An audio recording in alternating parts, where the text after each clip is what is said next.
Hello, and welcome to the Road to Autonomy Podcast. I am your host, Grayson Brulte. The Road to Autonomy Podcast is brought to you in part by Florida Internet and Television. It's time to cut the tax on tech. Hello and welcome to the Road to Autonomy. I am your host, Grayson Brulte. On today's episode, we're absolutely honored to have John Eggert, Director of Automotive Business Development, FLIR. Welcome to the podcast, John. Great to be with you today, Grayson. Super happy to have you on the podcast today. You've seen a lot in this industry. You've experienced a lot. Going back to 2015 to 5 years later to 2020, what's changed in the industry? The autonomous industry, I would say, has become a lot more professional since I started.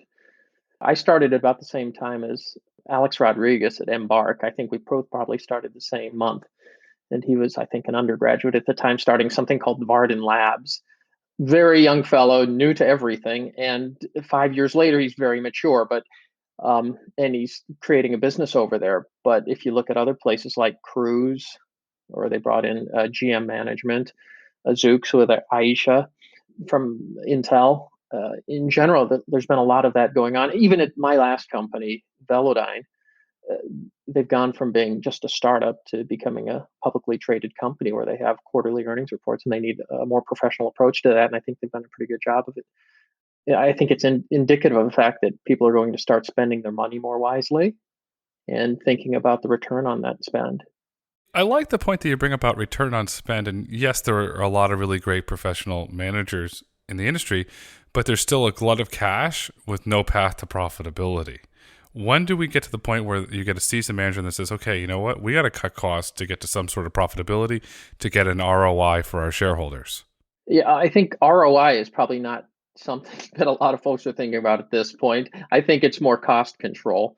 And I definitely see that from my perspective, both in the LiDAR business and in the thermal business. People are spending their money very wisely, expanding their fleets very judiciously. It's not like it was in the early days, and where people were making promises of building thousands of vehicles in a matter of years. Obviously, that curve has been pushed out a few years because of the realization that this is a much tougher challenge to tackle.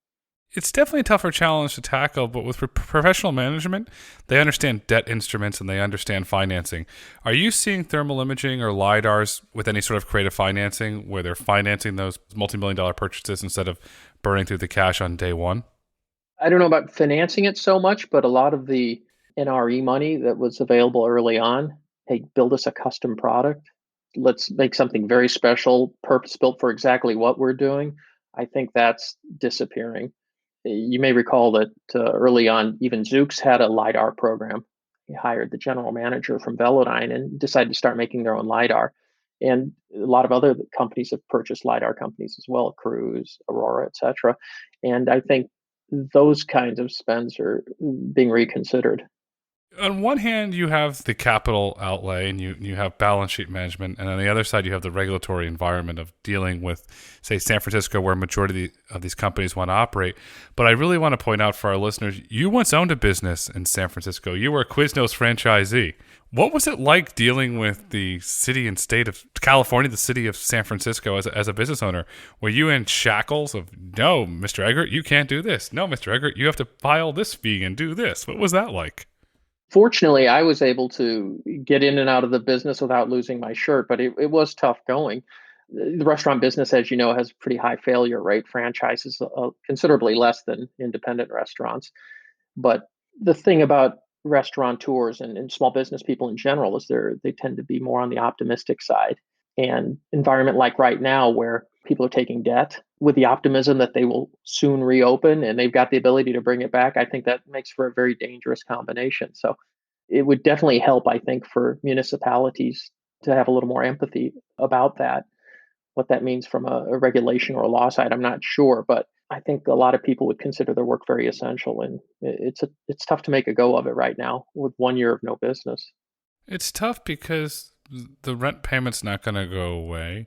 The payment for the heavy industrial equipment to make the food, that's not going to go away. You're seeing a need in some of these large urban environments to increase taxes and punish the business owners when You're trying to do good, make really great quality food for your customers, provide jobs for your employees. It's tough, and you look at this. And I look at this from the outside, and I see this mass exodus out of California. Larry Ellison goes to Hawaii. Elon Musk leaves and goes to Texas. Why is the self-driving car industry so determined to launch in San Francisco when the city of San Francisco openly does not want this technology on their streets? They're hostile to it. We saw what happened with the Google bus and the incidents, and you can go on and on, all these public incidents. It just, why don't you want to go somewhere where you're welcome? There is certainly an argument to be made for that, but I think the obvious answer is the location of the pool of talent. So a lot of the people who are very capable in this technology are located in the Bay Area, located in Pittsburgh or Carnegie Mellon. They're located in Boston, located in Ann Arbor. So it makes a lot of sense to be close to that talent pool. But I think we're starting to see some folks move to other areas as well.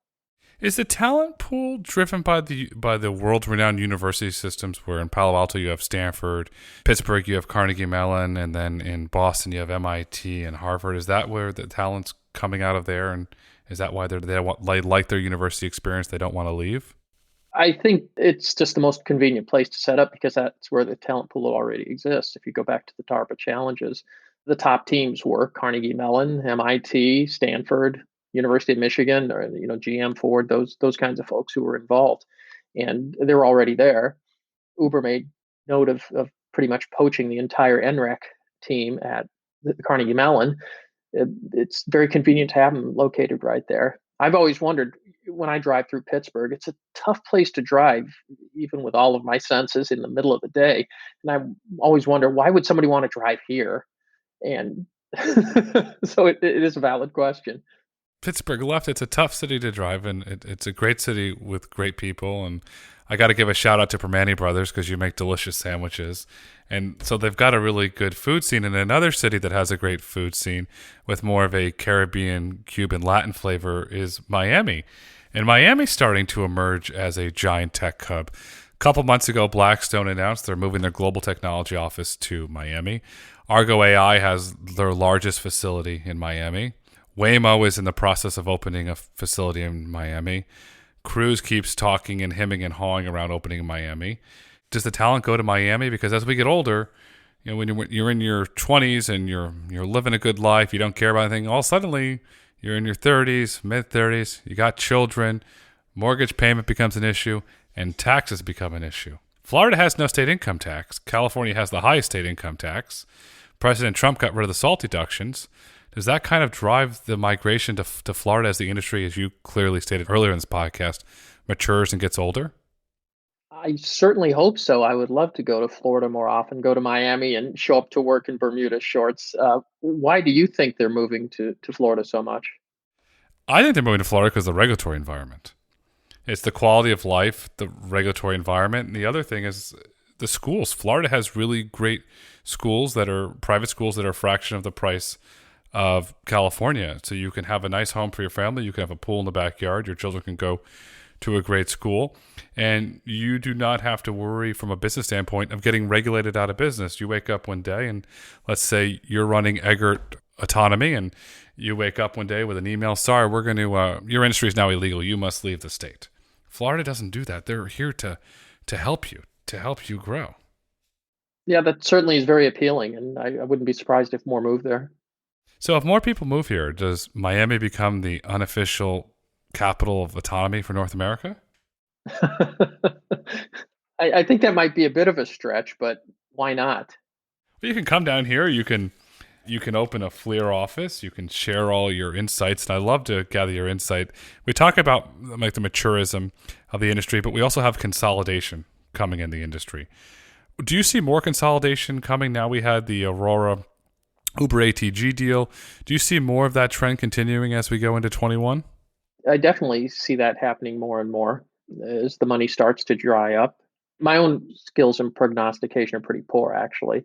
Back in 2015 and 16, I was thinking there were going to be 1 million autonomous vehicles on the road by 2020. So I don't know if I'm really the right person to make that guess, but there does seem to be a pivot towards monetizing the business. And that's driving a lot of the discussion right now. You see Aurora's pivot to trucking and Waymo Via. I think those are the most obvious paths to monetizing the business. And I think people are very cognizant of that. Trucking is clearly the clearest path to profitability. There's a way to make money, to generate revenue and return on ROI. But I want to take a step backwards really quick. When you were at Velodyne in the early days, what were some of the things that you saw when you were selling the lidars to all these companies? Because every time we would talk, he was like, "Oh, I just met with Acme Company. I met with Acme B Company," and you're telling me all these incredible stories of these companies that you were seeing this tech, and it was just rah rah rah rah rah, go go go go. What were some like the greatest highlights of that adventure, being there in the forefront of the development of lidar and eventually the commercialization of lidar? It was really quite like the Wild West back then, only 5 years ago, but it was it was a very different environment. You'd show up in the case of Zoox, you'd show up at the firehouse at the Slack at Stanford, and yeah, it was a very casual environment. Just maybe 20 folks in a room working on developing these vehicles that look nothing like they do today, or Cruise. As I recall, they were in like a small room above a house or something when I first went to see them. Maybe 10 people there, with Kyle and Dan at the helm, and lots of optimism and just a very informal structure at the time everywhere. I recall walking down the street with a Velodyne LiDAR in my hand in San Francisco, going to see George Hotz in his house, where he was working on the early version of Comma AI, and just happened to run into Sebastian Trun on the street. He pointed out and said, "Hey, that's Velodyne." I said, "Yeah, hey, Sebastian, good to meet you." So it was a very it was a very small world back then. I'm grateful for the opportunity at Velodyne to meet all of these brilliant folks early on in the journey.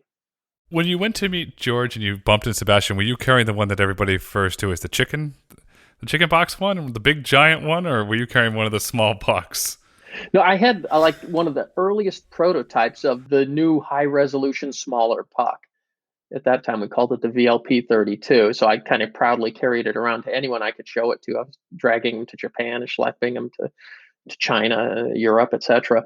And yeah, so I was walking down the street with that. And so it was an unusual looking LiDAR at the time. Now it looks pretty common. You see them everywhere.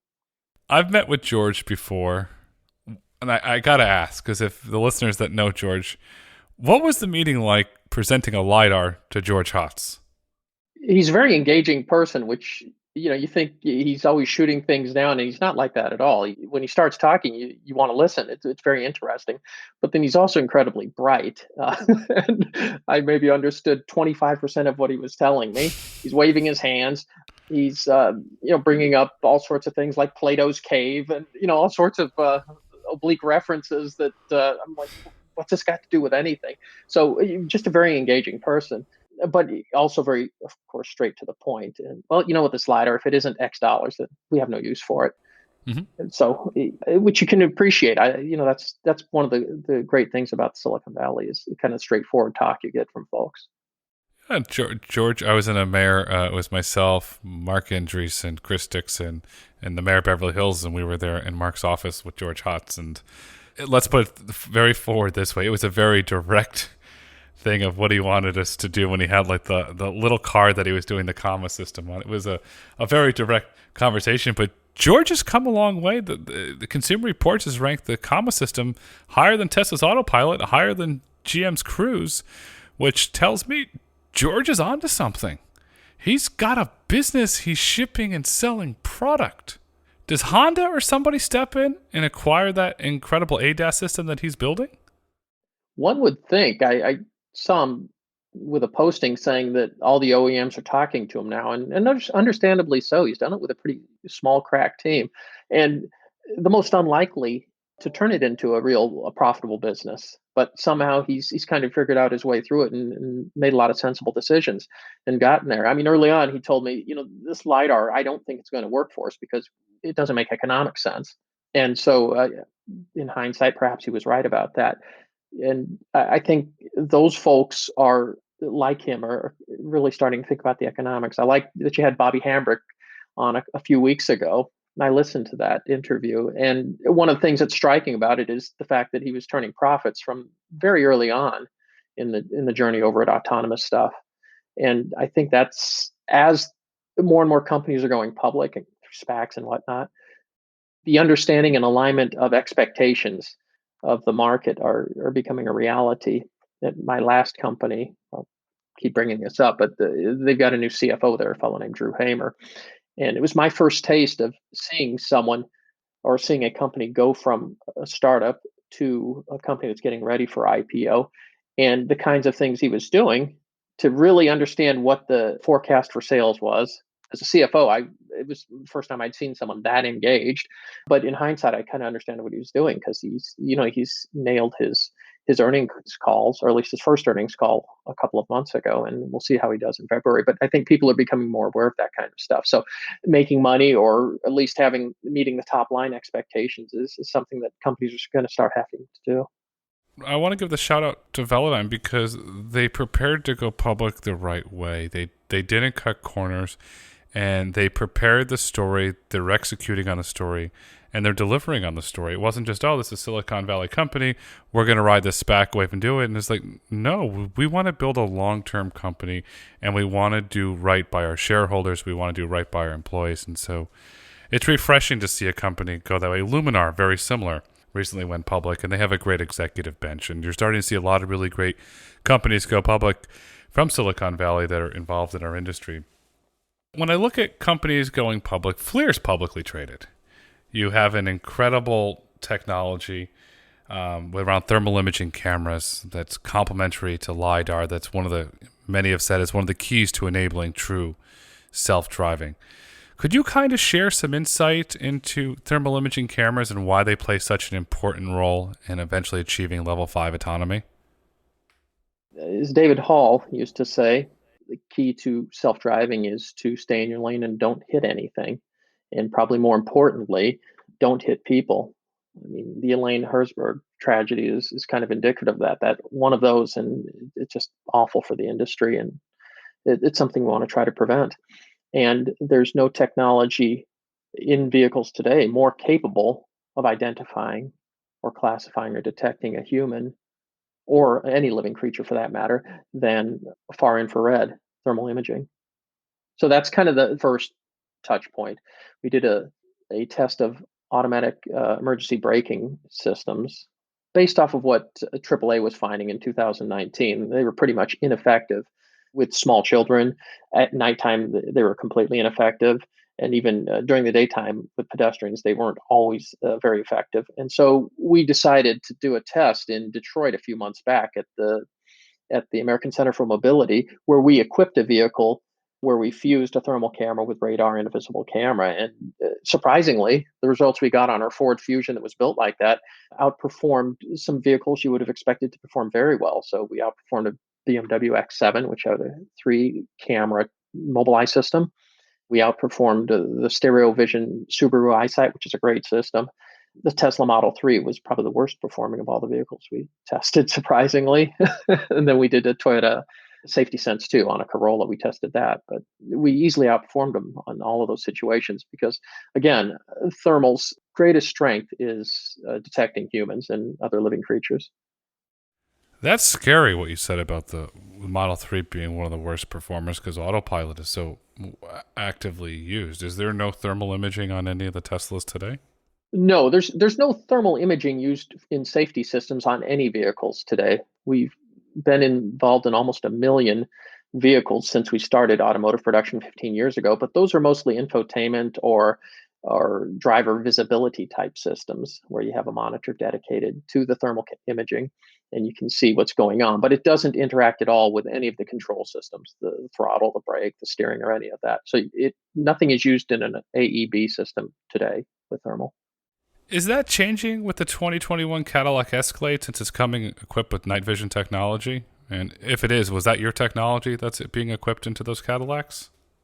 Thank you for asking. Yes, it was. We are the sensor core in that. Veoneer is the camera module manufacturer, so we supply to Veoneer, who puts it into a system for Cadillac. But again, that night vision is more of an infotainment type product. It doesn't interact with any of the control systems. It doesn't break. The cool thing about the night vision on the Cadillac Escalade is that it is a VGA resolution. So it's the first appearance of a thermal camera of that resolution. It's 4 times greater resolution than what's previously been on the market. So it's a very beautiful image and hopefully has some utility from a safety sense, but it's not interacting with the braking system at all. With 76% of all pedestrian fatalities in 2018 involving vehicles after dark, why? There's a glowing stat here that people are dying. You have a solution with thermal imaging that can save lives. Why not make it part of the core safety suite? I'm going to take you along with me on some sales calls. That's exactly the pitch we're making right now. And what I see from some OEMs, and I don't blame them for this, why add content, without any kind of return, kind of the economics question we've been discussing. The thing I hear from a lot of the OEMs is, well, we meet all of the safety requirements today, IIHS, NCAP, Euro NCAP. So why should we add this right now? And we're meeting the 2022 target for throwing AEB into every system. So we're good enough. And we're suggesting that, well, okay, good enough is important, but we can make you that much better. In 2019, about 6,500 pedestrians in the US were killed by automobiles. And I think with thermal, you can eliminate a very, very large portion of that. Good enough is not great. Now in a pandemic world and a post-pandemic world, there's more bicyclists than there's ever been. There's scooters operating in cities at night. And for a car company to sit here and tell me that this is good enough is absolutely bull donkey dust. It's not good enough. You can do better. Your vehicles are a weapon. If you look at the gross weight with all these pedestrians, putting your system in can save lives. It is the right thing to do, and when you save lives, you will make it up on the economics. And if you want to look at the economics of automotive, look at Volvo. Volvo built their whole brand around safety. And I grew up in Connecticut, and every mom had those Volvo cars because it was safe. So I don't buy that argument. It doesn't make sense. Do good by your fellow man, do good by society, and the riches will flow. I would tend to agree with that. When I'm looking for a vehicle, I want something that's going to perform very well in those kinds of situations. It would be awful to hit someone with your car. But it's also incumbent upon FLIR to make it a better value proposition. I think we're doing that as well. We're reducing the cost of the system. I think in the Escalade, that was kind of one of the big takeaways that wasn't really mentioned in the news, is the fact that we were able to bring the cost down of something with 4 times the resolution to make it competitive with the previous generations of systems. So, that part of the value needs to be addressed. Also, perhaps thinking of other ways that thermal cameras can be used on a vehicle. Right now, we're pitching AEB, and we tested AEB. It performed very well, but perhaps you can use thermal to augment a lane keeping assist or adaptive cruise control, so that you can outperform the best Mobileye type system by fusing a thermal camera with a visible camera. That would be our hypothesis. In 2021, I suspect we're going to start testing that a little bit more. Are you seeing startups in the autonomous vehicle space test your philosophy on this using thermal? Yeah, I think it's fair to say that thermal is probably in the same place LiDAR was about 5 years ago. It's rapidly being adopted by the lead players in the industry. We had an announcement at the beginning of the year.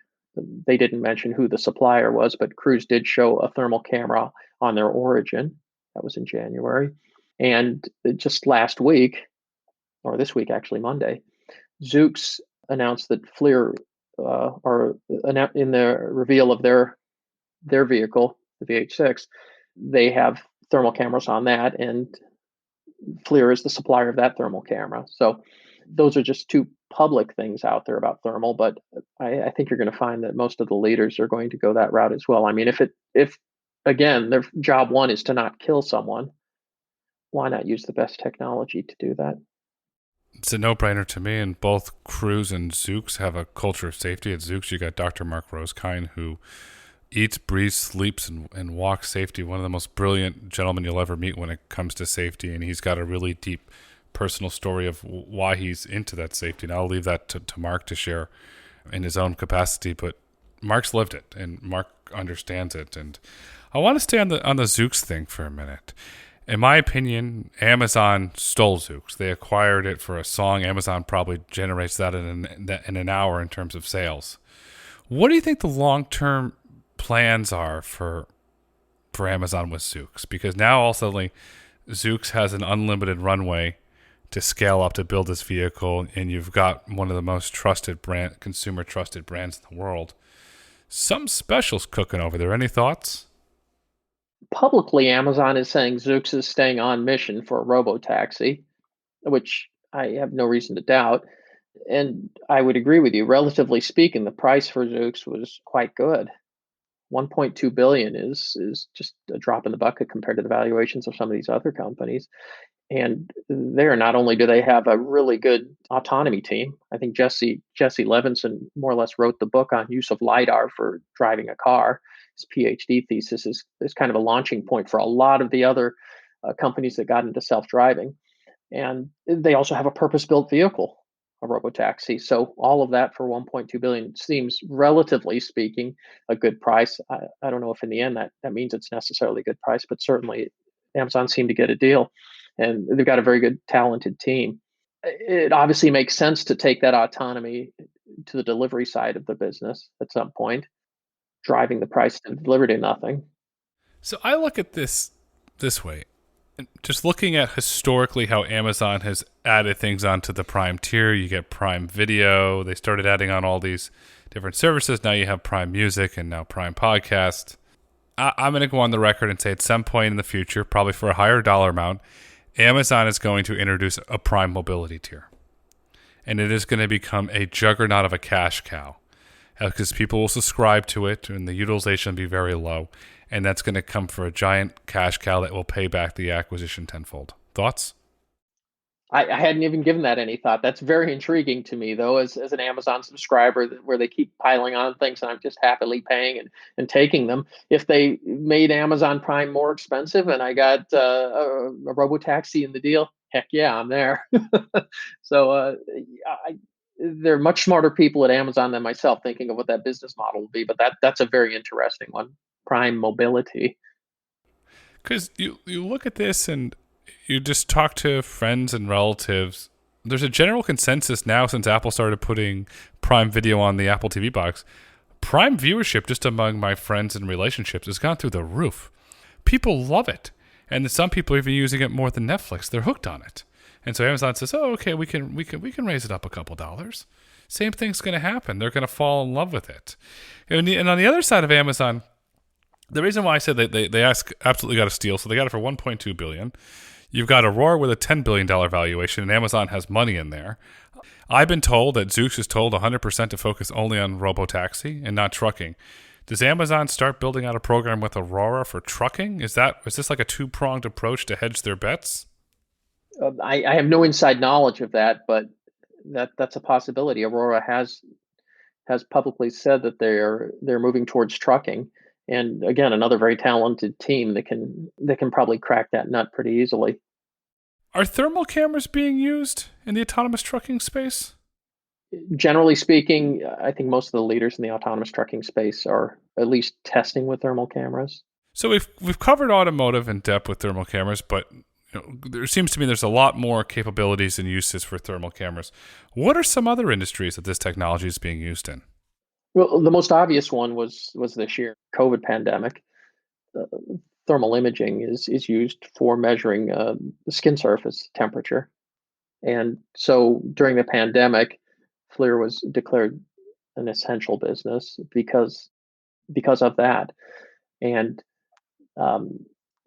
the business had to take very good care to make sure it was able to keep running during the pandemic, because there's a very high demand for thermal cameras for measuring people's temperature in a kind of a quick and easy way. And all those temperature scanners that you see people point at your forehead, most of them are powered by FLIR. Oh, wow. And then I'm assuming your airport business probably went bonkers during the pandemic. Did they get installed in airports around the world?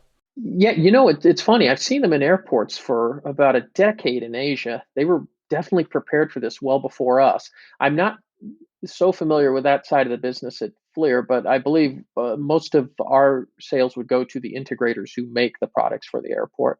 And yeah, this year FLIR sales have been pretty good. So presumably all of that's gone well. While every other industry has gone down, that part of the business is held up.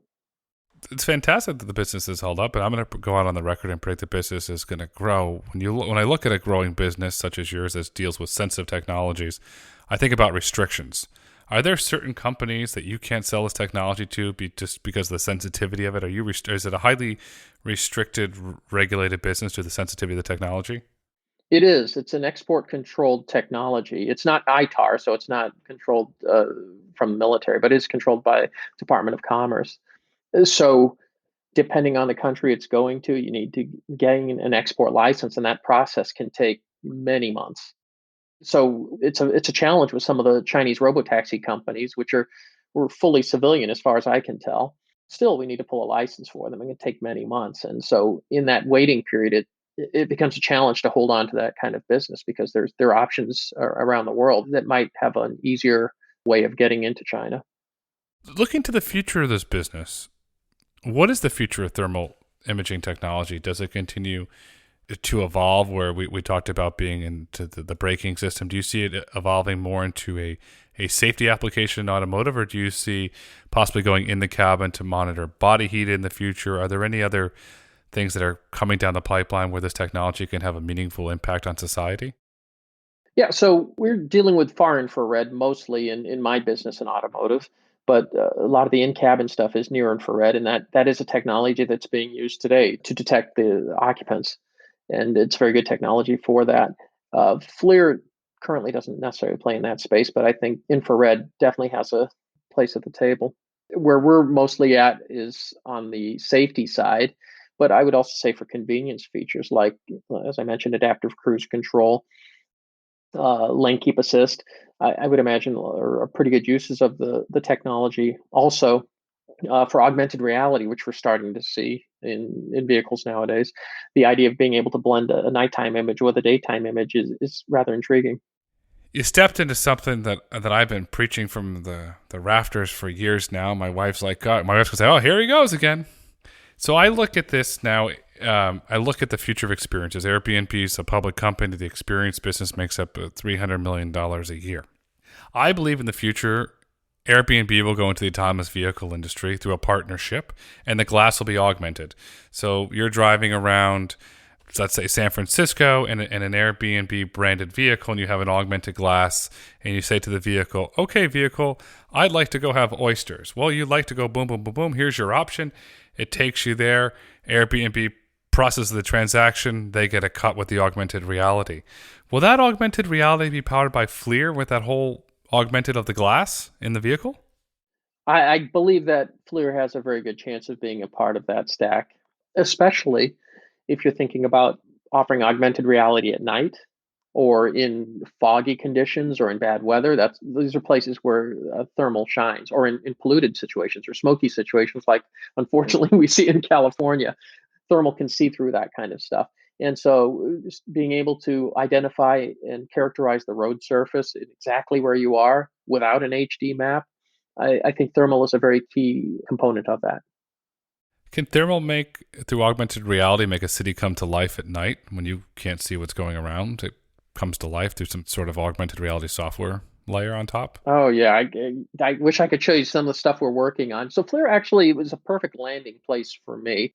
After getting unceremoniously dumped out of my last company, I landed at a place that surprisingly has a lot of the tools that I think will be successful in the auto industry. Not only do we have a long history with the hardware side of the business, but there's a whole artificial intelligence team within FLIR that have been working in other industries that now we can leverage to great advantage in the auto industry. So some of the things I see where they're blending visible and thermal feeds, exactly. Someone like myself who has very bad vision at night, what I'm able to see at night with a thermal camera combined with the color of an RGB camera, it really brings it to life at nighttime. Wow. I'll show you offline some of the stuff we're working on. It's very cool.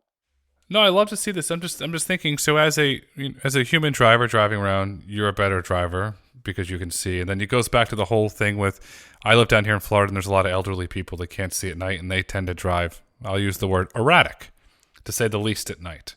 Your system could basically, can they see the lane markings with your system at night, can help get them home safely? Yeah, so depending on the weather conditions, I don't think it's a complete a replacement for RGB cameras necessarily. I think it's an augmentation of it for lane markings. But for people, I've seen amazing things where they're just completely invisible, even with headlights and with oncoming traffic and lights blaring into your face. Thermal can see through all of that and can identify people all around you, or things, or deer, or other cars. Probably better than any other technology. Wow.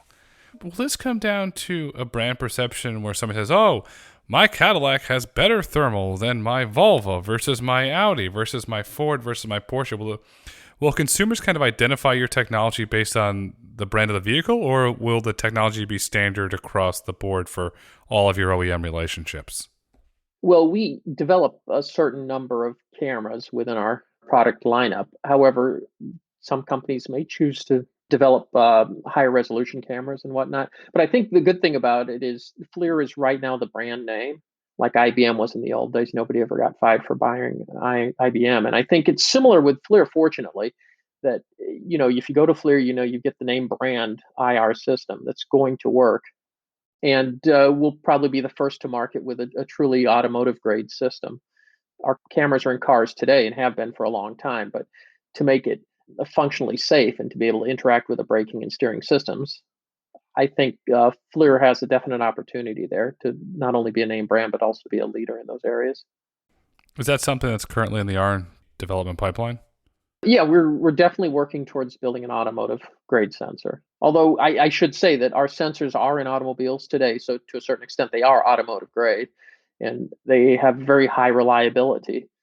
You'll see them in some of the higher end, maybe in something you drive, Grayson, I'm not sure, but some of the higher end Mercedes vehicles and whatnot, you'll see a thermal camera, BMWs.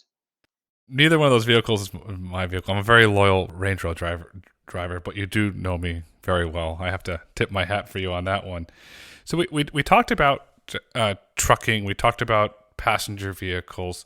What about goods deliveries with the Neuros of the world and the delivery bots? Is thermal going into those, let's call them non-passenger goods deliveries, autonomous vehicles? Is thermal imaging going into those as well? Yeah, so we have ongoing discussions with, I think, a good number of those folks. And it's really interesting because they have probably the fastest path to a business model, don't they? And so as such, they very much need to avoid hitting people. And so thermal makes a lot of sense.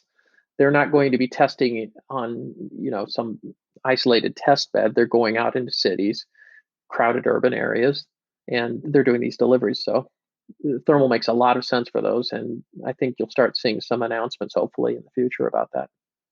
Awesome. I think, as we've heard in this conversation, thermal makes a lot of sense for a lot of things. Thermal can do a lot of good for society. And so if you're in the automotive business and you need thermal, you need to call John Eggert, because he's going to hook you up and make you have a better product. And John, as we look to wrap up this extremely insightful conversation, what would you like our listeners to take away with them? I think very simply, thermal is the best technology available to see people on the street. So I think it offers the best gains for safety that we can see of any sensor technology out there. Awesome. And as we heard here, the future is bright, the future is autonomous, and the future is thermal. John, thank you so much for coming on the Road to Autonomy and sharing your incredible insights with us. Thanks so much, Grayson. Take care. Thank you for listening to the Road to Autonomy podcast. If you've enjoyed listening, please rate, review, and subscribe on your favorite podcast platform. Want to get in touch? Follow us on Twitter at Road to Autonomy, or email podcast@brulteco.com. The Road to Autonomy is produced by Brulte & Company. The views and opinions expressed on the Road to Autonomy podcast do not necessarily reflect the views and opinions of Brulte & Company. The content discussed on this podcast is for informational purposes only and should not be taken as legal, tax, investment, or business advice.